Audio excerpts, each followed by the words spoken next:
yo les invito a que usted abra su Biblia en el libro de Apocalipsis, el capítulo 3, y voy a leer con ustedes el capítulo 3, verso 10, y también podríamos leer el verso número 11. Si todos lo tienen, leemos esta palabra en el nombre glorioso de Jesús de Nazaret, y aquellos que lo pueden ver reflejado en la pantalla también lo pueden leer. Y nos dice las Escrituras: por cuanto has guardado la palabra de mi paciencia, yo también te guardaré de la hora de la prueba que ha de venir sobre el mundo entero, para probar a los que moran sobre la tierra.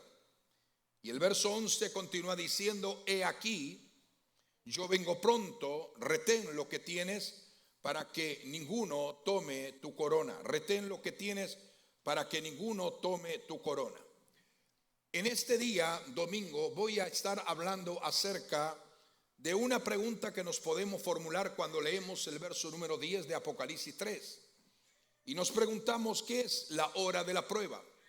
Algunos pueden interpretarlo de una forma, otros de otra manera, pero bíblica y escrituralmente, de una perspectiva totalmente cristocéntrica, vamos a observar lo que significa el ser realmente librado de la hora de la prueba. Y para ello necesitamos ahondar en esta expresión bíblica que nos dice, y es lo que vamos a contestar, ¿qué es el ser librado o qué es la hora de la prueba? Existe una frase en el libro de Apocalipsis que ha despertado profundo interés y profunda responsabilidad para escudriñar de una forma minuciosa lo que el Señor quiere y desea comunicarnos a través de estos dos textos bíblicos, porque no podemos explicar la profecía desde una perspectiva humana o natural, sino con una base totalmente escritural y bíblica. Y hay mucha curiosidad en muchas personas, en otros sí hay un deseo, un interés y un anhelo por conocer las Escrituras. Pero vamos a ver lo que quiso decir Juan al escribir estos textos bíblicos, escribir lo que el Señor le estaba ministrando y le estaba hablando, porque aquí podemos observar que quien da esta promesa no es un ángel, sino que es el mismo Señor, y lo vamos a observar. Entonces, ¿qué quiso decir Juan cuando escuchó la voz del Señor, cuando escribió esta frase, que es un mensaje a la iglesia de Filadelfia? Recuerde que hay un mensaje dado por esa revelación a las 7 iglesias que están en Asia. Y Filadelfia era una iglesia más que estaba en Asia Menor. Y esa iglesia, cuando nosotros observamos y tenemos la capacidad de leer los 7 mensajes a las 7 iglesias que estaban en Asia Menor, podremos entender que hay solamente 2 iglesias locales en la cual el Señor no les exhortó o no les corrigió, sino más bien reconocía la fidelidad y el compromiso. Y me refiero a la iglesia de Esmirna y a la iglesia de Filadelfia. El Señor le habló a esta iglesia de Filadelfia, y cuando nosotros leemos en las Escrituras el libro de Apocalipsis, cuando Juan plasma esta extraordinaria revelación, que no solo es revelación, sino que también es una promesa dada por el Señor a la iglesia a través de los tiempos. O sea, esta revelación que Juan está recibiendo y la escribe a la iglesia de Filadelfia, se puede observar que en algunas de las iglesias no eran fieles, y por eso que el Señor tuvo que corregir dónde estaban sus hechos y sus actos de infidelidad. Entonces existe una responsabilidad, iglesia amada, según la cual nosotros podemos observar. Nosotros somos responsables como creyentes, como cristianos, de caminar en obediencia. Diga conmigo: caminar en obediencia. Y vivir comprometido en los caminos del Señor. Es decir, no podemos como creyentes vivir a media. Es rendidos por completo en obediencia y dispuesto a caminar en la senda correcta que el Señor nos ha trazado. Por eso que en el texto que estamos leyendo en el día de hoy, o los 2 textos que estamos leyendo en el día de hoy, vamos a observar que hay un beneficio, hay una promesa, una recompensa, no a todo el mundo, sino que dice la Biblia al que perseverare. Por eso que comienza el texto diciendo: por cuanto has guardado la palabra de mi paciencia. En otras traducciones dice: por cuanto has perseverado en mi palabra. Entonces hay una recompensa al perseverar y al permanecer en la palabra del Señor. Decimos amén a esto. Y la frase de la que voy a enfatizar de una forma intensa en esta mañana es cuando Cristo mismo dice: les guardaré de la hora de la prueba. Y vamos a observar lo que significa este texto o esta parte: les guardaré de la hora de la prueba. Es decir, lo que está diciendo el Señor: los guardaré de un tiempo de calamidad, un tiempo de mucha dificultad, un tiempo en la cual realmente ninguno quisiera estar ni quisiera experimentar. Mas esta es la buena noticia en este texto bíblico que acabamos de mencionar y estamos leyendo: que lo que le está prometiendo a la verdadera iglesia del Señor, en este caso a Filadelfia, que representa a la vez la iglesia del Señor a través de los tiempos, es que no tendrán que experimentar esa situación o ese periodo de adversidad de la cual voy a explicar. Ahora, utiliza una palabra que en griego significa la palabra ek, decía la palabra e y la palabra ka, ek, que significa cuando dice te guardaré de. Cuando nosotros estudiamos la palabra de, es ek en griego, y esta palabra ek indica que el Señor le está comunicando a Juan, y por consiguiente a través de esta revelación nosotros como parte de su iglesia, que a la vez le está prometiendo la remoción de la esfera de la prueba, no la preservación a través de ella. Escuche bien. El Señor le está prometiendo la remoción de la esfera de la prueba y no la preservación a través de ella. Esto se confirmó y se confirma aún más por el uso de la palabra cuando dice te guardaré de la hora. Dios no solamente guardará a la iglesia de esa hora de la prueba, sino que la misma hora en que estás entendiendo, las pruebas evidentemente vendrán, dice la Biblia, sobre aquellos moradores de la tierra. Vuelvo a repetir, dice la prueba que ha de venir sobre el mundo entero. ¿Sobre quién va a venir esta prueba? Sobre el mundo entero. Y luego dice, para probar, ¿a quiénes va a probar? ¿A la iglesia o a los moradores de la tierra? Dice, para probar a los moradores de la tierra. Entonces, no puede significar pasar por ileso por el mal, sino una perfecta inmunidad contra el mal. Esto difícilmente pueda significar protección dentro de ella. Debe de significar realmente una evidente intervención de Dios. Entonces, cuando nosotros leemos el contexto de este pasaje bíblico, se puede notar que la promesa no es simplemente la de ser guardado de la prueba, entienda y puedan comprender claramente esto, sino de la hora de la prueba, esto es, del mismo periodo de la prueba, no solo de la prueba durante el periodo, sino del mismo periodo de la prueba.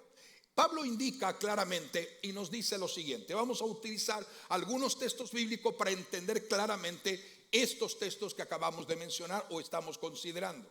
Pablo indica claramente que nuestra expectativa no es la ira de Dios, sino la manifestación de su Hijo desde los cielos. Esto no podría ser a menos, como diciendo el Señor, esto no puede ser hecho real a menos que mi Hijo se manifieste antes que la ira de las 70 semanas o la última semana de profecía, o sea, la última semana profética que todavía falta por cumplirse.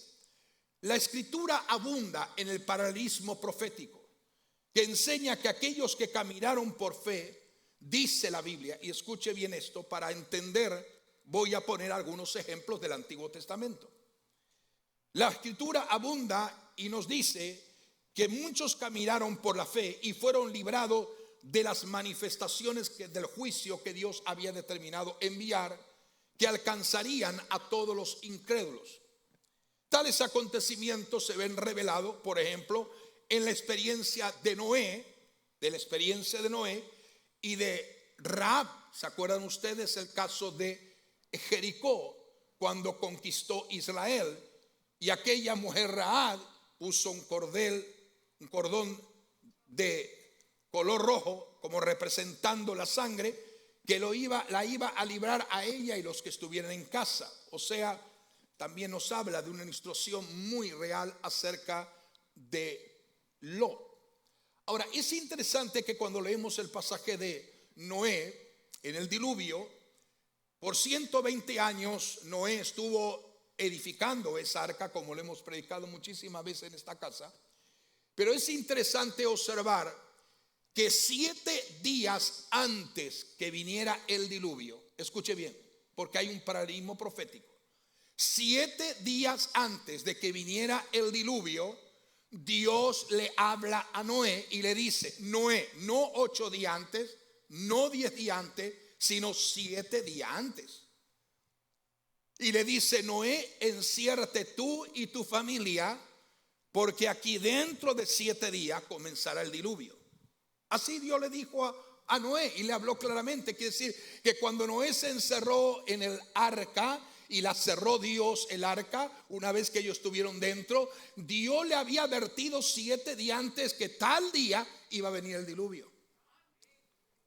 Entonces, aunque nosotros no sabemos con precisión clara el día y la hora cuando el Señor en gloria vendrá por su iglesia, pero sí nos ha determinado que habría señales que iban a marcar y que nos daríamos cuenta en ese tiempo o en esa hora en la que nos estamos acercando a la evidencia del verso número 10 y 11 del libro 3 de Apocalipsis. Ahora, lo interesante es el caso de Lot, otro ejemplo muy palpable proféticamente hablando. Y cuando nosotros podemos leer la historia de Lot, dice la Biblia que Lot era llamado un hombre justo. Eso es lo que nos dice el libro de Génesis, capítulo 19, verso número 22. Ahora, dice la Biblia que cuando Dios estaba a punto de enviar el juicio sobre Sodoma y Gomorra, Dios habla a través del ángel y dice que el ángel apresuró la partida de Lot con las palabras siguientes. Y le dijo: date prisa, escápate allá a otra ciudad, porque nada podré hacer hasta que haya llegado ahí. ¿Te das cuenta? A Noé le dice 7 días antes que vendrá el diluvio. A Lot, a través del ángel, dice: escapa, huye hasta la otra ciudad que no está en juicio, y cuando llegues allí, entonces comenzará el juicio sobre Sodoma y Gomorra. Yo quiero que usted entienda estos ejemplos bíblicos escriturales que estoy mencionando. O sea, si la presencia de un hombre justo como Lot o como Noé impidió el derramamiento del juicio merecido sobre esa ciudad de Sodoma y Gomorra, cuánto más la presencia de la iglesia en la tierra impediría el derramamiento de la ira divina hasta después de que la iglesia sea removida y se cumpla: te guardaré de la hora de la prueba. Es menester entender que cuando se menciona esto en el libro de Apocalipsis, se debe recordar algo. Juan escribe con frecuencia contrastando a dos grupos. Si nosotros estudiamos el libro de Apocalipsis, lo podemos apreciar y lo podemos notar. Él está hablando de 2 grupos. ¿Cuáles son esos 2 grupos? Él habla sobre personas que habitan sobre la tierra y de personas que habitan y que moran en el cielo. Escuche bien esto. Él habla de 2 grupos: de las personas que habitan sobre la tierra y de personas que habitan o que moran en el cielo. Estos 2 términos, literalmente expresados por la palabra del Señor en el libro de Apocalipsis, no tienen nada que ver con el lugar donde ellos están físicamente ubicados en este momento. Porque el mundo está viviendo en el planeta Tierra y nosotros, la iglesia, también hoy en día estamos viviendo en el planeta Tierra, ¿sí o no? Ahora, las personas que Juan dice que moran en el cielo, físicamente están ubicadas en la tierra. Pero cuando menciona a los que moran en la tierra, Juan dice, está hablando de individuos que están comprometidos, ligados con el mundo. Entonces hay dos tipos, dos grupos. Los que moran en los cielos, aunque todavía está en la tierra, pero su pensamiento está en la eternidad con Dios y viven para Dios. Pero también están los que moran en la tierra, que están comprometidos con el mundo y su pecado. Entonces debemos de recordar que este mismo apóstol Juan mencionó en su primera carta, donde dice que ser amigo del mundo es ser enemigo de Dios. ¿Me están siguiendo? Entonces es algo incompatible cuando personas en la iglesia, tanto adultos como jóvenes, tengan una relación de amistad íntima con el mundo. Porque la Biblia dice claramente, Juan está diciendo exactamente en el capítulo 2 de Primera de Juan, permítame que lea este texto bíblico, estos textos, el verso 15 al 17. El mismo Juan que está recibiendo la visión apocalíptica es el mismo Juan que escribió antes en Primera de Juan a la iglesia. Y dice, no améis al mundo ni las cosas que están en el mundo. Si alguno ama al mundo, el amor del Padre no está en él. Porque todo lo que hay en el mundo, los deseos de la carne, los deseos de los ojos, la vanagloria de la vida, no proviene del Padre, sino del mundo. Y esto es realmente un texto maravillosamente entendible. En la parte final del verso 17 dice, y el mundo pasa y sus deseos. El mundo pasa y su deseo. El mundo pasa y sus deseos. Pero el que hace la voluntad de Dios permanece para siempre. Entonces hay muchos creyentes que piensan que el amor al mundo es solamente un asunto externo. Escuche bien. Que tiene que ver con aquellos con quienes se relacionan, los lugares donde frecuentan o las actividades que practican.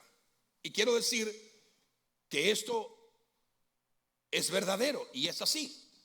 Pero aparte de eso, lo más interesante de que la Biblia nos habla y Juan nos menciona es el amor al mundo. No solamente que la gente participe del mundo, sino que ama al mundo.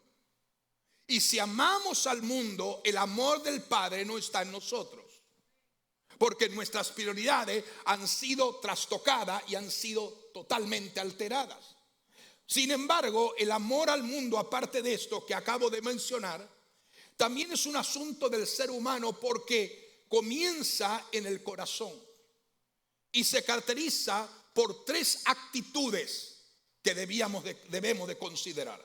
Primero, aquellos que aman al mundo tienen un intenso deseo por el placer físico, o sea, una preocupación excesiva por satisfacer los deseos físicos y los placeres superficiales y pecaminosos que a Dios le desagrada. Número 2, un deseo insaciable por todo lo que vean, o sea, codiciar y acumular cosas, inclinándose ante el mismo Dios Mamón, quien es el Dios del materialismo, de la codicia y de la ambición. Número 3, orgullo de los logros y posesiones, o sea, estar obsesionado por obtener y mantener un elevado nivel social o que los demás le consideran sumamente importante por la posición que este o esta ocupan. Eso no es importante. En Génesis 3:6 podemos leer que la serpiente tentó a Eva con estas tres mismas características de lo que acabo de mencionar. En el libro de Mateo capítulo 4, verso 11 en adelante, 1 al 11, podemos observar que Satanás tienta a Jesús con estas mismas tres características que acabo de mencionar. Pero cuando el diablo tentó a Jesús en el desierto, esas fueron las tres áreas de ataque que el enemigo lanzó contra el mismo Señor, pero él pudo ser más que vencedor. En contraste, con el mundo, Dios valora que las personas tengan dominio propio. Aprendamos a pedirle a Dios dominio propio. El dominio propio es cuando nada nos ata, no nos liga, no nos encadena, no nos postra y ni nos hace esclavo del deseo del mundo, sino al tener dominio propio y un espíritu generoso, a comprometernos a servir a Dios humildemente en fidelidad y obediencia, realmente estamos en condiciones para caminar en el modelo que Dios ha trazado frente a nuestros propios ojos. Se puede aparentar, quizás, muchas veces, evitar los placeres del mundo mientras guardamos actitudes y deseos en nuestros corazones que sí se ama al mundo. Porque cuando la mínima oportunidad que tengamos, entonces nos deslizamos de una forma consciente y apetecemos lo que el mundo tiene o deseamos lo que el mundo está haciendo. Por eso que tú no puedes llamar amigo a aquellos que no son realmente alineados con lo que tú piensas y con tu nivel de fe. Es decir, no estoy diciendo que te hagas enemigo, sino que tienes que aprovechar la oportunidad para hablar del Señor a tantas personas que necesitan de Cristo. Pero no puedes tener una amistad entrañable con gente que no conoce al Señor. Al no conocer al Señor y tú ponerte de acuerdo con lo que ellos hacen y practicar lo que ellos practican, te vuelves un enemigo abierto, no de los hombres, sino de Dios mismo. ¿Cuáles son los valores más importantes para ti? ¿Cuáles son los valores más importantes para ti? Es una pregunta que hago. Segunda pregunta, ¿tus acciones reflejan los valores del mundo o tus acciones reflejan los valores de Dios en una vida comprometida seriamente con Dios y su palabra revelada? Cuando se tiene un deseo intenso, iglesia amada, de adquirir bienes materiales, disfrutar de los placeres pecaminosos del mundo, posiblemente se le haga difícil a las personas aceptar realmente el hecho de que este mundo un día se acabará, conforme a lo que hemos leído. El mundo pasa y sus deseos también, pero el que hace la voluntad de Dios permanecerá para siempre. Aquellos que están ligadamente conectados con el mundo en su práctica y en su pecado y en su perversidad, piensan que este mundo va a ser eterno. Entonces, pero no pueden ellos considerar que el mundo es pasajero y transitorio. Si a ellos les es difícil entender esta verdad revelada por Dios, más difícil les será entender y les costará mucho el creer que la persona que hace la voluntad de Dios van a vivir eternamente y para siempre. Estamos siguiendo esto. Sin embargo, esto es lo que el Señor nos está hablando. La convicción que Juan tenía por la revelación del mismo Señor que le está comunicando a Juan estaba basada en la vida, en la muerte, en la resurrección, en las promesas de Jesús y en la vida eterna. Tenemos que ser conscientes, iglesia amada, que la Biblia no está escrita por estar escrita. La Biblia está revelada y el Señor nos da el conocimiento para entender. Porque la Biblia dice que tenemos que ser conscientes, iglesia, de que este mundo en su maldad, un momento determinado en el plan perfecto de Dios, se va a acabar. Se va a acabar. Puedo animarte en esta mañana o en este mediodía con esta palabra a que resistas firmemente los placeres pecaminosos temporales de este mundo. Resiste conforme la Biblia nos enseña, a fin de hacer ¿qué cosa? La voluntad de Dios y luego disfrutar de lo que Él te ha prometido a ti, me ha prometido a mí, que se llama eternidad con Él. Mira lo que dice Santiago, capítulo 4, verso número 4. Y esto es muy fuerte. Lo dice la propia palabra del Señor. Y dice: oh almas adúlteras. Es una pregunta. Oh almas adúlteras, ¿no sabéis que la amistad del mundo es enemistad contra Dios? Cualquiera pues que quiere ser amigo del mundo, ¿cómo sigue diciendo ahí? Se constituye enemigo de Dios. ¿Lo podemos leer de nuevo? O almas adúlteras. Cuando aquí está aplicando la palabra adulterio, está hablando de un sentido espiritual. La mezcla, como lo hemos predicado, de Babilonia con las cosas del Señor. Eso no es compatible en la vida espiritual de cualquier creyente. Necesitamos entender entonces claramente, ¿no sabéis? Es otra pregunta, que la amistad del mundo es enemistad contra Dios. Entonces responde a esas dos preguntas: cualquiera pues que quiere ser amigo del mundo se constituye en un enemigo de Dios. La amistad con el mundo significa seguir, vivir, amar y estar de acuerdo con los deseos de la carne, y el espíritu que les impulsa es esto: a vivir conforme el deseo desordenado del mundo. Y la única palabra que existe en aquellos que viven conforme a los deseos de la carne y conforme a los deseos del mundo es una palabra: yo. Siempre están pensando en mi ego, en el ego personal. No pueden vivir de esta manera y ser a la misma vez amigo de Dios. Dios no comparte su gloria con aquellos que aman profundamente el mundo. Nosotros tenemos que orar por los perdidos, claro que sí. Tenemos que orar por los que no conocen a Cristo, claro que sí. Tenemos que llorar por los que están atados, ligados y esclavizados por Satanás, amén, claro que sí.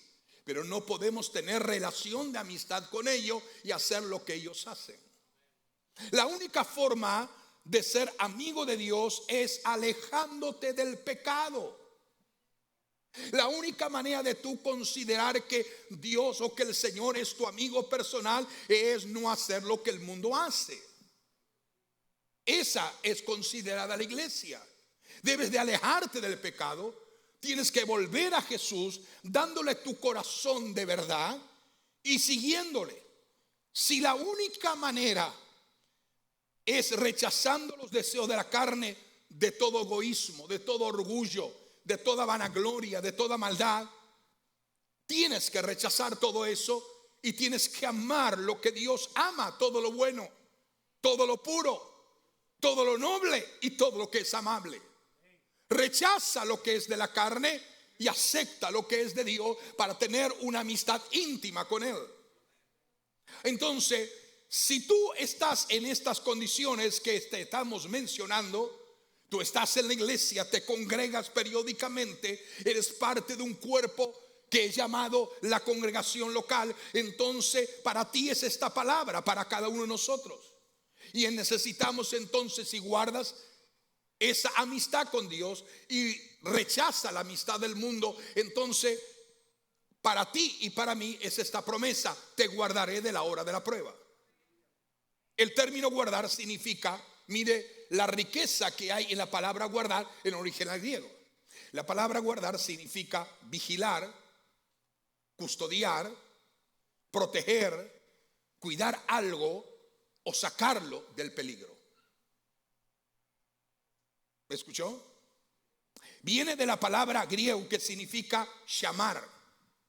Y la palabra llamar es esto mismo: guardar, atender, proteger, retener. O sea, poner algo donde esté seguro, como preservar algo del daño que le puede sobrevenir a alguien y que sea apartado, sacado del peligro que pueda acecharlo.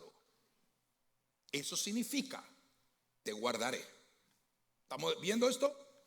Entonces, en el texto que lees hoy y que estamos considerando hoy, estás observando que hay un beneficio, una recompensa por perseverar y por permanecer en la fe fiel, obedeciendo a Dios en todo momento. Entonces, la frase de la que realmente estamos considerando en el día de hoy de una forma particular es que cuando Cristo mismo dice: les guardaré de la hora de la prueba, está hablando de un tiempo de dificultad como nunca ha existido en el planeta Tierra. Un tiempo de calamidad, como lo he mencionado hace un momento atrás. Un lugar en que realmente nadie quisiera vivir, experimentar o estar presente. Mas esta es la buena noticia en esta mañana de la palabra del Señor, que nos está prometiendo a todos los verdaderos discípulos fieles, obedientes, que aman y que anhelan su pureza y su santidad. Nos promete a cada uno de nosotros que no tendrán que experimentar esa situación en ese periodo angustiante de adversidad terrible. Puesto que aquí se usa lo que he dicho hace un momento, la palabra ek, lo vuelvo a repetir, indica que el Señor le está comunicando a Juan y a la vez está prometiendo la remoción de la esfera de la prueba, no de la preservación a través de la prueba en ese momento.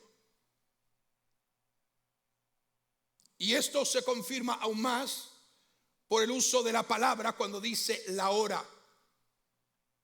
Dios no solo guardará a la iglesia de la prueba, sino que la misma hora en que esta prueba vendrá sobre aquellos moradores de la tierra, el Señor dice: te guardaré, te sacaré, te removeré de donde estás. No puede significar pasar ileso por el mal, sino perfecta inmunidad contra él en ese momento. Esto difícilmente pueda significar protección dentro de ella, porque debe significar extensión de protección fuera de ella. Entonces, cuando nosotros leemos ese texto maravilloso, no simplemente el ser guardado de la prueba, sino de la hora de la prueba. Diga conmigo: la hora de la prueba. Esto es del mismo periodo de la prueba, porque así el Señor lo está estableciendo. Ahora, mire qué interesante es esto que voy a mencionar. Ahora, Pablo indica claramente que nuestra expectativa no es la ira. Nuestra expectativa no es la ira, sino la manifestación del Hijo de Dios que viene del cielo. Esto no podría ser a menos que su Hijo amado se manifieste conforme su palabra lo ha establecido. Ahora, la Escritura abunda de una forma clara y nos dice de una forma extraordinaria que seremos librados de las manifestaciones de juicio que alcanzan ¿a quién? A todos los incrédulos. Y esto lo hemos visto. ¿Cuánto lo han visto esto? Bíblicamente ya lo hemos mencionado, no hace falta que retrocedamos, ya lo he mencionado. Cristo hace una descripción, el Señor hace una descripción maravillosa de un acontecimiento futuro que por un tiempo relativamente breve somete a prueba al mundo, a los moradores de la tierra, pero no a los moradores de los cielos, los que piensan en la eternidad, los que están conectados con la voluntad del Padre y los que son fieles a Jesucristo. Esto se refiere al tiempo de la tribulación, el periodo de 7 años antes que el reino terrenal de Cristo sea manifestado, y se caracteriza por la descarga más fuerte de la ira de Dios, conocido como la ira divina, en juicios expresado como sellos, trompetas y copas, de la cual todavía no hemos hablado y podríamos hablar. Entonces, recuerden ustedes, 7 días antes le dijo Dios: enciérrate, yo voy a cerrar la puerta del arca. Pero el Señor le comunica 7 días. Escuche bien, en profecía el día muchas veces equivale a años proféticamente. Ese es el paralelismo que guarda la interpretación profética. Entonces, cuando la Biblia nos habla de un día, representa también proféticamente un año. 7 días fue guardado Noé y toda su familia en un arca. La iglesia será guardada en algo que no es construido por mano de hombre, sino que es más allá de los cielos de los cielos. Entonces, en este periodo se describen detalles asombrosos, juicios de Dios que van a venir del capítulo 6 al capítulo 19 del libro de Apocalipsis. Ahora, la segunda mitad de este periodo de tiempo se denominará la gran tribulación. El verbo entonces guardar va seguido por una preposición cuyo significado normal es de fuera de la prueba. La frase te guardaré fuera de la prueba. Y esto apoya evidentemente el arrebatamiento triunfal de la iglesia del Señor antes de ese periodo angustioso llamado ira. Lo que nos revela la palabra del Señor es claramente: por cuanto has guardado la palabra de mi paciencia, por cuanto has caminado conforme te enseñé por mi palabra, has vivido acorde a mi voluntad, y tu dirección y tu guianza siempre fue mi palabra, yo te voy a guardar. Dice Mateo capítulo 24 verso 13: mas el que persevere hasta el fin. ¿Qué dice ahí? Mas el que persevere hasta el fin, ¿qué pasa? Este será salvo. El Señor está hablando aquí. El Señor está hablando. El mismo Señor que habla en Apocalipsis a Juan es el mismo Señor que está hablando en forma personal en este extraordinario bosquejo escatológico y profético del capítulo 24 del libro de Mateo. Ahora, en este texto el Señor está hablando y está diciendo: aquel que persevere hasta el fin será salvo. Y esto, para muchos intérpretes o estudiosos de las Escrituras, le ha causado una especie de confusión por esta palabra que utiliza el término el que persevere hasta el fin. Y esto tiene una aplicación, y nosotros es importante leer cada texto bíblico en el original griego para entender la amplitud de lo que esto significa. Esta palabra, para ser salvo, simplemente significa muchas veces ser sano, otras veces significa personas que comienzan a poner su vida en orden por cuanto tienen realmente salvación, y también tiene que ver con poner en orden adecuado su vida en todos los aspectos, aún espiritual, en referencia a lo que es la redención y el perdón de todos sus pecados por medio de Jesucristo. Ahora, la palabra salvación, el que persevera hasta el fin, este será salvo. La palabra salvación también puede ser interpretada claramente como un sentido total de victoria. Así que lo que el Señor está comunicando en este texto bíblico que estoy mencionando, que guarda relación con el verso 10 del libro de Apocalipsis 3, ser salvo simplemente significa claramente esto que les voy a explicar. El hecho con tanta frecuencia que el Señor habla de la perseverancia, de la fidelidad, del compromiso, esta palabra es el Señor mismo alentándonos, dándonos promesas de esperanza a todo fiel cristiano y a toda fiel cristiana. Que resista, que persevere hasta el final. Pero ¿qué es ese final? Que persevere hasta qué final. Él nos dice que la victoria vendrá. Si esa persona, tú y yo, estamos en victoria, no nos podemos rendir. Si estamos en victoria, no podemos desanimarnos. Si estamos en victoria, no podemos retroceder hacia atrás. Si estamos en victoria, debemos de perseverar. Al final, siempre el Señor nos dará la victoria. ¿Estamos de acuerdo? Lo que nos está diciendo en este momento a cada uno de nosotros por la revelación del Espíritu Santo es que este término es de aliento, es realmente de esperanza. Ahora la pregunta es: ¿creerás que tu salvación depende de que resistas hasta el fin de la consumación de todas las cosas, o hasta el fin de lo que realmente el Señor ha establecido por su iglesia? Permítame explicar esto. Sería más bien una especie, diríamos, de distorsión o equivocación el poder pensar que tenemos que resistir hasta el fin de la consumación de todos los juicios y de la ira. No, lo que el Señor nos está diciendo claramente es que todo ataque en contra del mensaje del poder del evangelio tenemos que resistirlo. De lo que el Señor conquistó por ti y por mí en la cruz, somos salvos por lo que Él hizo, no por lo que nosotros hacemos. ¿Estamos de acuerdo? Somos salvos por lo que Él hizo, no por lo que nosotros hacemos. Eso tenemos que tenerlo en plena convicción en nuestro más profundo ser. Así que simplemente el término es un término de que te anime, de que resista, de que perseveres hasta el final, porque la victoria llegará en la vida de los fieles creyentes. Y tenemos que hacer esta palabra nuestra, porque eres guardado, somos guardados. Y noten algo, lo digo con toda claridad y convicción, porque el texto en griego le da el énfasis: yo también te guardaré de la hora de la prueba. El Señor está haciendo una promesa. Dile: Señor, gracias por esa promesa. El Señor está haciendo una promesa en función de que has escuchado la palabra del Señor. Yo te he ordenado que seas fiel, el Señor nos está diciendo, en toda circunstancia.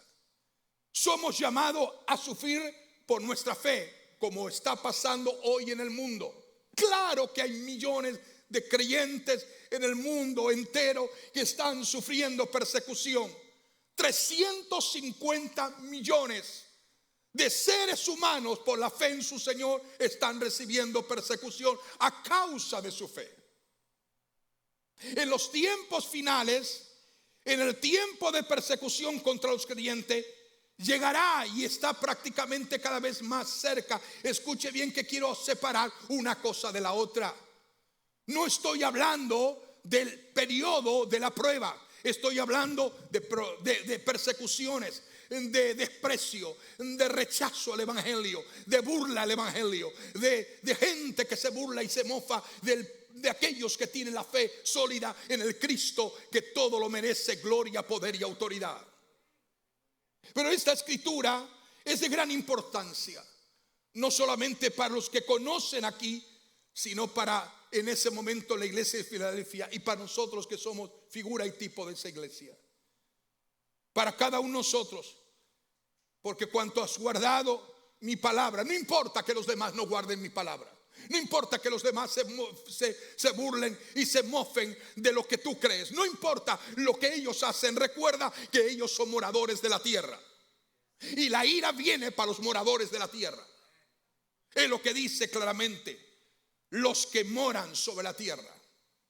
Entonces, porque has guardado mi palabra de perseverancia, yo también te guardaré, te guardaré, te guardaré, te guardaré.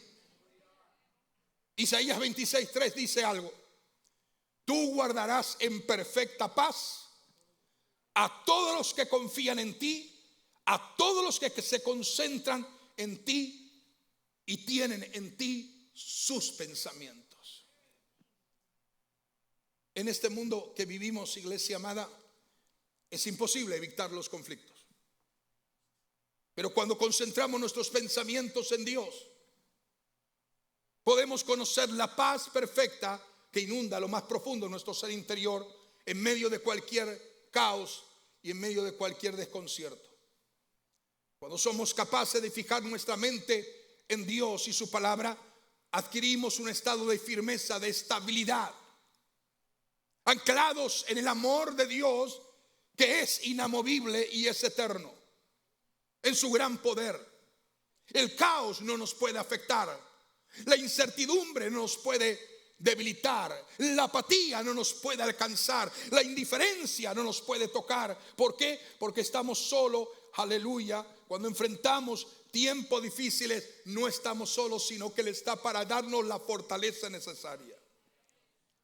Dios, iglesia, está presente como siempre a través de la historia en su iglesia amada, para ayudarnos, para consolarnos, para guiarnos, para fortalecernos.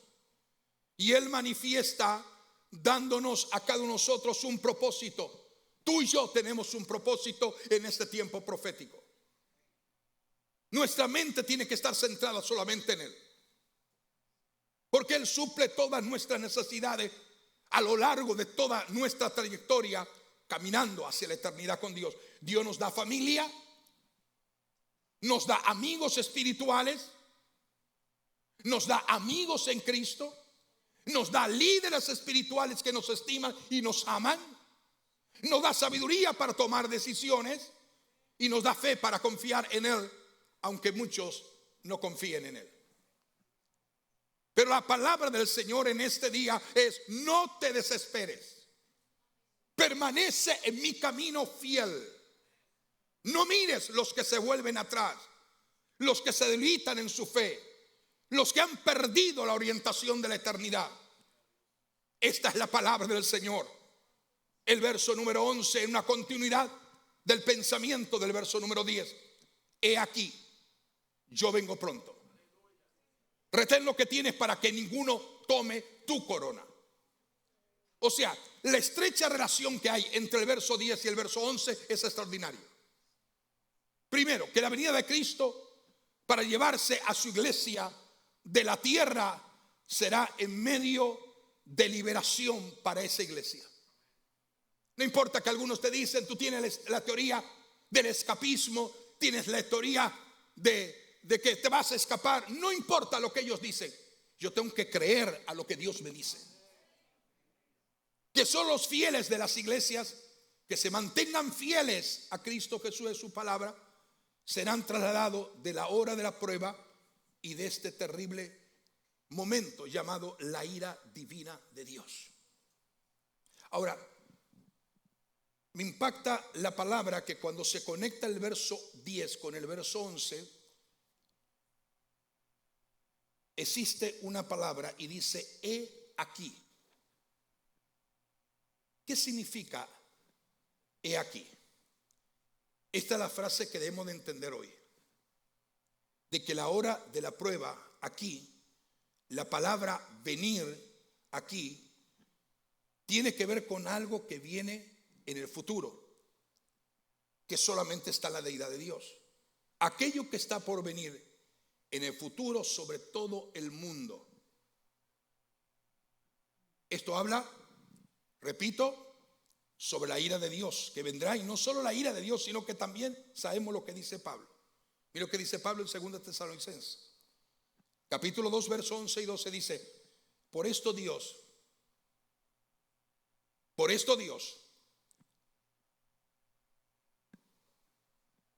les envía un poder engañoso para que crean la mentira, a fin de que sean condenados todos los que no creyeron ¿a qué cosa? A la verdad, sino que se complacieron en la injusticia. Lo vuelvo a leer: por esto Dios les envía un poder engañoso para que crean la mentira, a fin de que sean condenados todos los que no creyeron la verdad, sino que se complacieron en la injusticia. Debido a que la gente ha rechazado y sigue rechazando la verdad, dice el Señor, van a creer a la mentira. Esto es lo que se conoce como la ilusión del engaño en estos días actuales. Y deben entender claramente lo que esto significa: que hay una ley espiritual que tiene que ser ejecutada.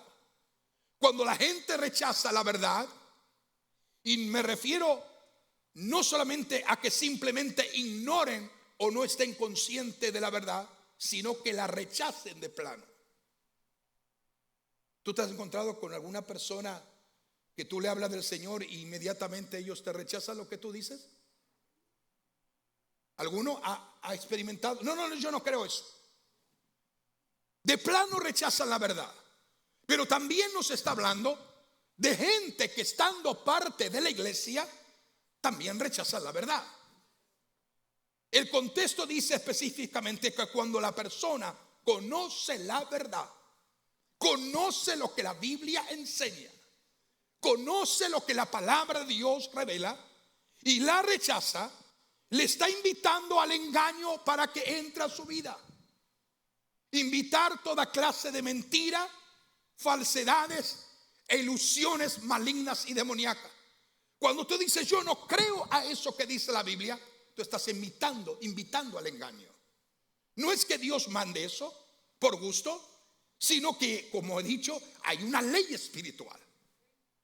Y es lo que ocurrirá bajo el sistema del mundo que Dios ha creado, así que dice: te guardaré a ti y te guardaré de la hora, de este periodo de tiempo de prueba, que en el futuro vendrá sobre todo el mundo para probar.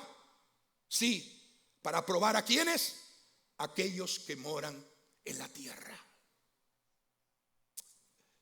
Esto es maravilloso, lo que el Señor nos revela y lo que el Señor nos revela. Entonces, cuando nosotros vemos esto, ¿qué es el amor por la verdad? Diga conmigo: yo amo la verdad. Dígalo fuerte: yo amo la verdad. Ahora, ¿qué es el amor por la verdad? Amor por la verdad es el comienzo mismo desde la creación, el asunto central en lo que es la relación del hombre con Dios, la mujer con Dios. Y esto ha sido descuidado. Pero realmente lo que el Señor nos está diciendo, que sinceramente debemos de amar la verdad. O sea, tienes que creer sin dar lugar a la duda. Tienes que creer sin dar lugar a la incredulidad. O sea, tienes realmente que tener la revelación o enseñanza, aleluya, que el Señor te da a través del Espíritu Santo. Y ese grupo que ama la verdad, voy terminando, lo forman todos los que dentro o fuera de la iglesia, después de haber escuchado la verdad de la palabra de Dios, voluntaria o intencionalmente, se han negado a amar esa verdad. En lugar de eso, muchos están adoptando por deleitarse la maldad del mundo, como he dicho. Número 2, Dios les enviará a esas personas un engaño poderoso, de modo que no volverán a tener la oportunidad de creer la verdad, porque se negaron y prefirieron vivir en la maldad. Están destinados por siempre a creer en la mentira. Número 3, Dios les envía un poder engañoso a fin de que sean condenados. Por lo tanto, para los que han oído y entendido la palabra de Dios, pero no han amado su verdad, sino que han escogido el placer del pecado, ya no queda más sacrificio por los pecados, sino una horrenda expectación de juicio. Y esto parece fuerte, pero lo que dice la Biblia. El cuarto punto importante a destacar aquí es que la salvación durante los días de la tribulación se le ofrecerá a muchos que no han oído nunca la verdad, que no han tenido una oportunidad quizás. Y ahí entonces entramos en los 144,000 sellados por Dios, que cumplirán un propósito dentro del factor profético de Dios, que lo vamos a predicar. Entonces, aquellos que se complacieron en la justicia, o sea, en el deleite y la maldad, mientras se rehusaron a amar la verdad, será el factor decisivo en el juicio de Dios en los últimos días, la ira divina de Dios. Lo sexto es: los destinados a sufrir la ira de Dios serán los que no, vuelvo a enfatizar, porque es lo que estoy enfatizando, amar la verdad, sino que participaron en la maldad y en la inmoralidad, los cuales fueron objetos de diversión y entretenimiento para ellos. A esto se les va a abandonar a la justicia divina, al engaño demoníaco y al poder de las tinieblas. Los que sufren la condenación ante el día del Señor no serán solamente incrédulos, sino también los que fueron arrasados cuesta abajo por la apostasía, el engaño, apartándose de la única y sola fe verdadera. Optaron por creer todo aquello distorsionado. En lugar de deleitarse en Dios, se negaron a pronunciar todo acto de inmoralidad en lugar de amar la santidad y la pureza. Recuerda, iglesia, Dios nos está hablando y nos va a seguir hablando. Porque la advertencia que Dios establece sobre nosotros como iglesia es una advertencia futura, no es para el pueblo del reino de Dios los que van a pasar por ese terrible o esa situación difícil de ira, sino que seremos guardados de la hora de la prueba.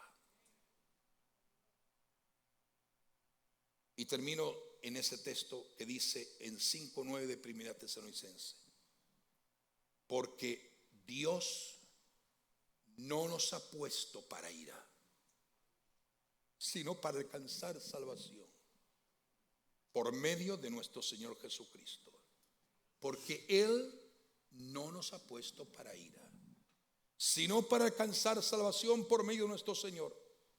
O sea, cuando la profecía bíblica habla sobre los últimos días en este verso que hemos leído, dice que Dios no nos ha designado para la ira, sino para alcanzar salvación.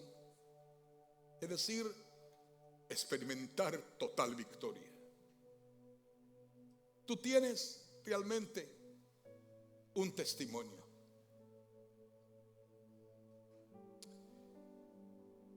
Tú realmente amas al Señor. Tú estás comprometido con su palabra. Y tu perseverancia lo ha demostrado. Tu resistencia ha dado testimonio. Por tanto, vas a experimentar la promesa de Apocalipsis 3:10. Esta palabra habla a los verdaderos creyentes. Ponte de pie. Que deben de comportarse de tal modo que reciban lo que el Señor mismo ha establecido y crean la promesa de Dios. Yo creo de todo mi corazón, creo de todo mi corazón que esa hora de la prueba representa algo que Dios determinó para los que pertenecen al mundo, pero no a la iglesia. Nosotros no estaremos aquí. No, diga conmigo, yo no estaré aquí. No hemos sido designados para la ira, sino para obtener salvación. Así que todo lo que el Señor nos está diciendo en este día es que Cristo nos removerá de este mundo mientras cae la ira de Dios. Seguro que sí. Seguro que sí. Él nos va a remover. Porque esa es la palabra que el Señor nos está hablando. Seamos como la iglesia de Filadelfia, pacientes en guardar la palabra, pacientes en creer en la palabra. Esto debe producir en esta mañana una palabra de aliento para cada uno de nosotros, para cada una de nuestras vidas y para todo aquel que ha sido alcanzado por la gracia del Señor. Cierra tus ojos y habla con Dios. Tú tienes que hacer un acto personal. Tú tienes que decidir personalmente, porque el Señor te dice: a ti te guardaré. Es decir, Él no mandará un ángel para que lo haga. Él mismo te va a recoger para guardarte. Aleluya. Él mismo te va a recoger para guardarte. Eso no es una responsabilidad que se lo va a dar a un ángel determinado. Los ángeles van a hacer muchas cosas, enviados por Dios para ejecutar sus órdenes divinas. Pero Él te hace a ti y a mí una promesa extraordinaria. Él te dice a ti y a mí: yo mismo te guardaré. Él mismo lo hará. Y esto es una promesa maravillosa. que espero que en este momento el Señor comience a ministrar en lo profundo de tu ser interior, y que realmente entiendas lo que el Señor te ha comunicado, nos comunica a través de estos textos bíblicos. Porque para ti es la bendición, para mí es la bendición. Para ti es la victoria, para mí también es la victoria. He aquí, yo vengo pronto. Retén lo que tienes para que ninguno robe tu corona. ¿Sabe lo que el Señor te está diciendo? Cuando te presentes delante de mí, como aquellos ancianos se postraron delante del trono y quitaron sus coronas de sus cabezas y la pusieron rendida a los pies del trono. El Señor te dice: cuando estés delante de mí, no te presentarás con tus manos vacías. Por eso que no tienes que perder tu corona. Tienes que retener lo que te he dado, para que nadie pueda robar ni quitar tu corona. Porque cuando estés delante de mí, tú vas a entregar tu corona a mis pies. No voy a ir con las manos vacías, voy a ir con aquella corona que el Señor me ha prometido darme. Aparte de un sinnúmero de recompensa que se añade a la lista de esa corona personal a cada uno de nosotros. Por un momento piense lo que será ese instante, lo que será ese momento. Por un momento tenga la revelación del Espíritu, lo que será en ese momento extraordinario. Estar delante de Él y entregar esa corona que has preservado, porque has sido fiel. Porque el mundo no ha sido tu casa, tu hogar. Porque no has hecho alianza con el pecado ni la maldad. Porque no has sido jamás enemigo de Dios, sino amigo de Él. Cierra tus ojos y dile: Señor, ora conmigo, Señor, en este día maravilloso en que puedo acercarme delante de tu presencia gloriosa. Yo te pido que tú me ayudes a preservar y a perseverar en esto que me has dado. Señor, ayúdame a retener todo lo que has depositado en mí y lo que vas a seguir depositando en mí. Ayúdame, Señor, a retener. Ayúdame a retener lo que has depositado en mí y lo que vas a seguir depositando en mí, para que nadie robe ni quite mi corona. Oh, aleluya. Lo dijiste, hecho está. Lo dijiste, yo lo creo. Lo dijiste, hecho está. Lo dijiste, yo lo creo. Sí, Señor. Adórale con libertad del Espíritu. Adórale con libertad del Espíritu. Oh, y alababa. Me guardarás en ti. Y riba la mamá. Y alababa. Lo dijiste, Sí, Señor. yo lo creo. Sí, Señor. Lo dijiste, hecho está. Hecho está. Y lo dijiste, yo lo creo. Aleluya. Hecho está. Si lo dices, hecho está.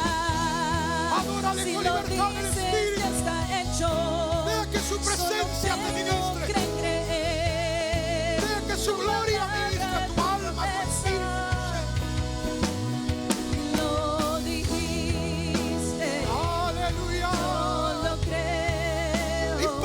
impartición de vida, lo dijiste, impartición de gloria, sanidad divina sobre tu cuerpo. Tú lo dijiste, yo lo creo. Tú lo prometiste, yo lo creo.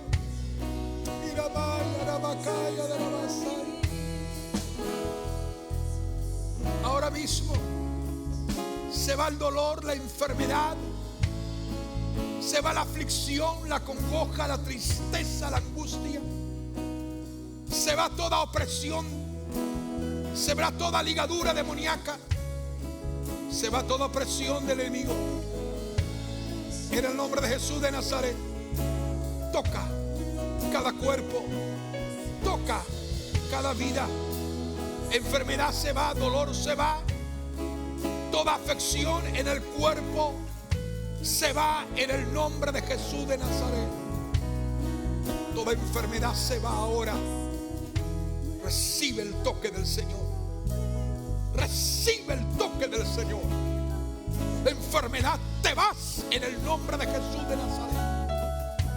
Dolencias, malestares, cadenas, ligaduras se rompen ahora en el nombre poderoso de Jesucristo de Nazaret.